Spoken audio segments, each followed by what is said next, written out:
Hi friends, welcome back to my channel foodsofidukki. ഇന്ന് ഞാൻ വന്നിരിക്കുന്നത് ബ്രേക്ക്ഫാസ്റ്റിന് അല്ലെങ്കിൽ 4 മണിക്ക് ഡിന്നറിന് ഒക്കെ കഴിക്കാൻ പറ്റുന്ന നല്ല ഹെൽത്തി ആയിട്ടുള്ള റെസിപ്പി ആയിട്ടാണ് സ്പൈസി ഓംലെറ്റ് ചീസ് സാൻഡ്വിച്ച് ആണ് ഇന്നത്തെ നമ്മുടെ ഐറ്റം. വളരെ ഹെൽത്തി ആയിട്ടുള്ള ഈ റെസിപ്പി എങ്ങനെയാണ് തയ്യാറാക്കുന്നത് നോക്കാം വീഡിയോയിലേക്ക്. ഇന്ന് ഞാൻ വന്നിരിക്കുന്നത് നല്ല റിച്ച് ആയിട്ടുള്ള ഒരു സാൻഡ്വിച്ച് റെസിപ്പി ആയിട്ടാണ് സ്പൈസി ഓംലെറ്റ് ചീസ് സാൻഡ്വിച്ച്. വളരെ സിമ്പിളാണ്, എല്ലാവർക്കും തയ്യാറാക്കാൻ പറ്റുന്ന റെസിപ്പിയാണ്. ഇതൊരു ബ്രേക്ക്ഫാസ്റ്റിനോ അല്ലെങ്കിൽ ലഞ്ച് ബോക്സ് റെസിപ്പി ഒക്കെ ആയിട്ട് നമുക്ക് തയ്യാറാക്കാവുന്നതാണ്. അപ്പൊ അതിന് വേണ്ടിയിട്ട് നമുക്ക് ആദ്യമേ ബ്രെഡ് ഒന്ന് ടോസ്റ്റ് ചെയ്തെടുക്കണം. ഇപ്പൊ ഞാനൊരു 2 പീസ് ബ്രെഡ് എടുത്തിട്ടുണ്ട്. ഞാൻ എടുത്തിരിക്കുന്ന മിൽക്ക് ബ്രെഡ് ആണ്. സാൻഡ്വിച്ച് ബ്രെഡ് യൂസ് ചെയ്യാം, അതല്ലെങ്കിൽ വീറ്റ് ബ്രെഡ് വേണമെങ്കിൽ അത് യൂസ് ചെയ്യാം. അപ്പോൾ ഈ ഒരു സ്പൈസി ഓംലെറ്റ് ചീസ് സാൻഡ്വിച്ച് ചെയ്യാനായിട്ട് വേണ്ട ഐറ്റംസ് ഇതുപോലെ ചീസ് സ്ലൈസ് വേണം. 3 പച്ചമുളക് അരിഞ്ഞു വെച്ചിട്ടുണ്ട്. നിങ്ങളുടെ എരിവിനനുസരിച്ച് പച്ചമുളക് ചേർത്ത് കൊടുക്കുക. കുട്ടികൾക്ക് സ്കൂളിൽ അങ്ങനെയൊക്കെ കൊടുത്തു വിടാനാണെങ്കിൽ ഒരുപാട് പച്ചമുളക് ചേർക്കേണ്ട, കുരുമുളക് പൊടി മാത്രം ചേർത്താൽ മതി. എല്ലാവർക്കും കുറച്ച് എരിവ് ഇഷ്ടമാണെന്നുണ്ടെങ്കിൽ ചേർത്ത് കൊടുക്കാം, നിങ്ങളുടെ ഇഷ്ടാനുസരണം. ഫൈനലി ചോപ്ഡ് ഒനിയൻ ഒരെണ്ണം നന്നായിട്ട് കൊത്തി അരിഞ്ഞെടുക്കണം. ചെറുതായിട്ട് അരിഞ്ഞു വെച്ചിരിക്കുന്ന മല്ലിയില ഞാനിപ്പോൾ ഒരു 4 ടേബിൾ സ്പൂൺ എടുത്തിട്ടുണ്ട്. ആവശ്യാനുസരണം ചേർത്ത് കൊടുക്കാം. 4 എഗ് എടുത്ത് വെച്ചിട്ടുണ്ട്. ചില്ലി ഫ്ലേക്സ് ആണ്, നമ്മുടെ വറ്റൽമുളക് ചതച്ച് വെച്ചിരിക്കുന്നതാണിത്. ഇതും കുട്ടികൾക്കൊക്കെ എരിവിനനുസരിച്ച് മാത്രം ചേർത്ത് കൊടുത്താൽ മതി. എരിവ് ഓരോരുത്തരുടെയും ഇഷ്ടാനുസരണം ചേർക്കാം.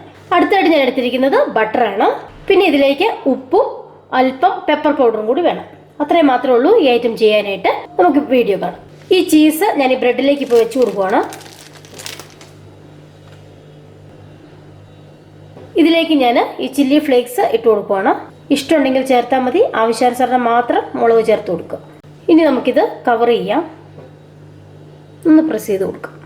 നമുക്കിപ്പോൾ ബ്രെഡ് ഒന്ന് ടോസ്റ്റ് ചെയ്തെടുക്കാം. ഇപ്പം ഞാനൊരു ചെറിയ തവ ചൂടാവാനായിട്ട് വെച്ചിട്ടുണ്ട്. അതിലേക്ക് അല്പം ബട്ടർ ഇട്ട് കൊടുക്കാം.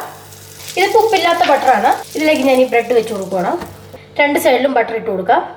തിരിച്ചും മറിച്ചും മുരിച്ചെടുക്കാം. ഈ ഉള്ളിലുള്ള ബട്ടറൊക്കെ ഒന്ന് മെൽറ്റായി വരട്ടെ, ചെറുതായിട്ടൊന്ന് കളർ മാറി വരട്ടെ. പിന്നെ കളറൊക്കെ ഒന്ന് മാറി വന്നിട്ടുണ്ട്. ഇത്രയും മതി. നമുക്കിത് എടുക്കാം. ഇതൊരു പ്ലേറ്റിലേക്ക് വെക്കുവാണ്. അടുത്തായിട്ട് നമുക്ക് ഓംലെറ്റ് തയ്യാറാക്കാം. ഓംലെറ്റ് തയ്യാറാക്കാനായിട്ട് ആദ്യമേ നമുക്ക് എഗ്ഗ് ഒന്ന് ബീറ്റ് ചെയ്തെടുക്കാം. ഞാനൊരു 3 മുട്ടയാണ് എടുക്കുന്നത്. പൊട്ടിച്ച് ഒരു ബൗളിലേക്ക് ഒഴിച്ചു കൊടുക്കാം. ഈ മുട്ടയിലേക്ക് ഒരു 3 പിഞ്ച് പെപ്പർ പൗഡർ ചേർത്ത് കൊടുക്കാം. കുരുമുളക് പൊടി, പാകത്തിന് ഉപ്പ് ചേർത്ത് കൊടുക്കാം. എരിവിനനുസരിച്ച് പച്ചമുളക് ചേർത്ത് കൊടുക്കാം. ഒരു 3 ടേബിൾ സ്പൂണോളം സവോള അരിഞ്ഞു വെച്ചിരിക്കുന്ന ചേർത്ത് കൊടുക്കാം. 1 ടേബിൾ സ്പൂൺ മല്ലിയില ചേർത്ത് കൊടുക്കാം. ഇനി ഇത് നന്നായിട്ടൊന്ന് മിക്സ് ചെയ്ത് കൊടുക്കാം. മിക്സ് ചെയ്തതിന് ശേഷം ഉപ്പൊക്കെ ഒന്ന് കറക്റ്റ് ചെയ്ത് കൊടുക്കാം. ഇപ്പോൾ ഈ ചൂടായിരിക്കുന്ന പാനിലേക്ക് ഒന്നെങ്കിൽ അല്പം ബട്ടർ ഒഴിച്ചു കൊടുക്കാം, അതല്ലെങ്കിൽ 2-3 ഡ്രോപ്പ് ഓയിൽ ഒഴിച്ചു കൊടുക്കാം. ഇത് രണ്ടും ഒഴിച്ചില്ല എങ്കിലും കുഴപ്പമൊന്നുമില്ല. ഇപ്പോൾ ഞാനൊരു 3-4 ഡ്രോപ്പ് ഓയിൽ ഒഴിച്ചു കൊടുക്കുവാണ്. നമുക്ക് ബീറ്റ് ചെയ്ത് വെച്ചിരിക്കുന്ന ഈ എഗ്ഗ് ഒഴിച്ചു കൊടുക്കാം.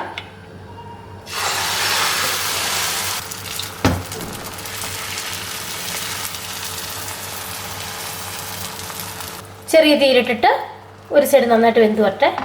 ഇപ്പം ഈ ഓംലെറ്റ് ഒരു സൈഡ് റെഡി ആയിട്ടുണ്ട്. തിരിച്ചിട്ട് കൊടുക്കേണ്ട ആവശ്യമില്ല. നമുക്കിതിൻ്റെ നടുവിലേക്ക് റെഡിയാക്കി വെച്ചിരിക്കുന്ന സാൻഡ്വിച്ച് വെച്ച് കൊടുക്കാം. അതിനുശേഷം ഒന്ന് പതിയെ പ്രസ് ചെയ്ത് കൊടുക്കാം. പിന്നെ ഈ ഓംലെറ്റ് വെച്ചിട്ട് ഈ ബ്രെഡ് ഒന്ന് കവർ ചെയ്യാം.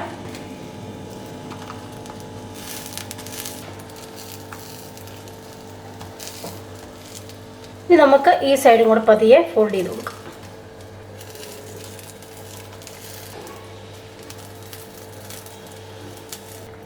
തിരിച്ചിട്ട് കൊടുക്കാം.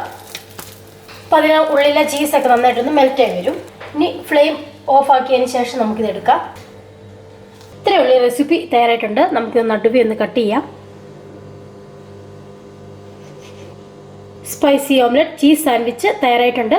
ഇഷ്ടമായെങ്കിൽ ഒന്ന് ലൈക്ക് ചെയ്യുക, ഷെയർ ചെയ്യുക, ചാനൽ ഒന്ന് സബ്സ്ക്രൈബ് ചെയ്യുക. മറ്റൊരു റെസിപ്പിയുമായിട്ട് അടുത്ത ദിവസം വരാം. Take care, by.